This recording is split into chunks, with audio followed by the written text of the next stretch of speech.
Greetings friends, welcome. Today we're looking at Git Revert. Now, Revert is an interesting one. It doesn't quite do what you think it might at first appearance. You think of reverting, it's like I'm taking you back to a previous commit. But in Git, that command is handled by Git reset, which you literally specify a commit and you say, right, I want to reset to this one. But revert doesn't do that. It actually, the commit that you specify in the revert command actually just gets taken out of your history. Any changes associated with that commit are reverted. So it does make sense, but on initial inspection, you might think you're just moving back in history, but you're not. You're deleting one commit, and it will create a new commit for you with those changes in place, those changes removed. So looking at the setup here, we'll just look at it visually, just so you can get an idea of what's going on under the hood. I'll recreate this scenario here where we've made 3 commits: initial, added file 2, added file 3, and then we'll try and revert this one. So file 2 should disappear. We should get a new commit up the top here, and it won't include file 2 because we'll have reverted this commit.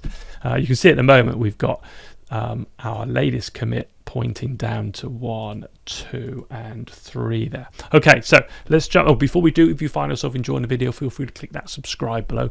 You'll get updates for future videos. Right, let's create that scenario that we're seeing in the tree there, and then we'll do that revert. So if I do a git init, and then we've got the first file, so we've got file 1, and we can add that in, and we're going to call that initial.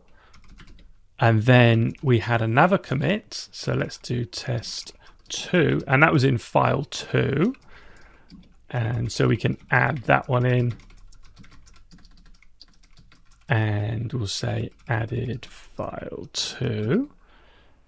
Okay, and then we had the third file, so let's do just another bit of text into file 3. And we'll add that in with another commit. So we've done 3 commits here. Added file 3, like so. So if we look in our history, we'll see we got this initial commit. We added file 1, another commit file 2, and another one file 3. So if I run the tool now, we should have the same as what we were seeing here. So just wait for that to complete, and if I rerun this, we should see it's identical. We've got the 3 commits, the 3 trees, and our 3 files. Okay, so we want to do a revert, right? We want to get rid of these changes in file 2 here. I'm just trying to make this a little bit bigger. There we go. So what we can do is a git revert, specify this commit. We'll get a new commit, and file 2 will no longer be referenced. At the moment, we've got file 2 in there. Okay, so let's give that a go. So we do a git revert. We need to know the commit ID. So it's 95BC. That one's going. So we just do 95BC, and it'll open up the editor for us. And if I grab that, so only doing this just so that we can add in the commit message. We're happy with that. Yeah, reverted add file 2. So I can just save that off. And if I do a git log, what we should see is we've got this new commit now. So git revert creates a new commit for us, unlike reset, which will just move back to a previous commit. And we said we've reverted add file 2. Okay, let's run the visual tool again so we can see what is the state of play.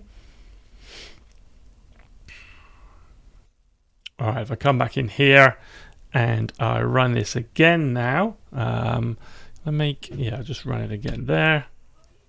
Okay, so we've got commits. We've got our latest commit. We've got the add file 3 and the 2.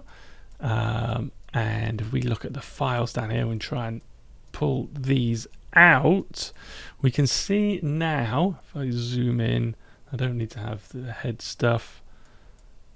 We can see our new commit here is pointing to a new tree, and we've got file 3 connected, and we've got file 1 connected, but file 2 is no longer referenced, and that was the file that we added in our commit that we reverted. So there you go. Git revert take something out of your history. So it's not moving back in history, just deletes it for you.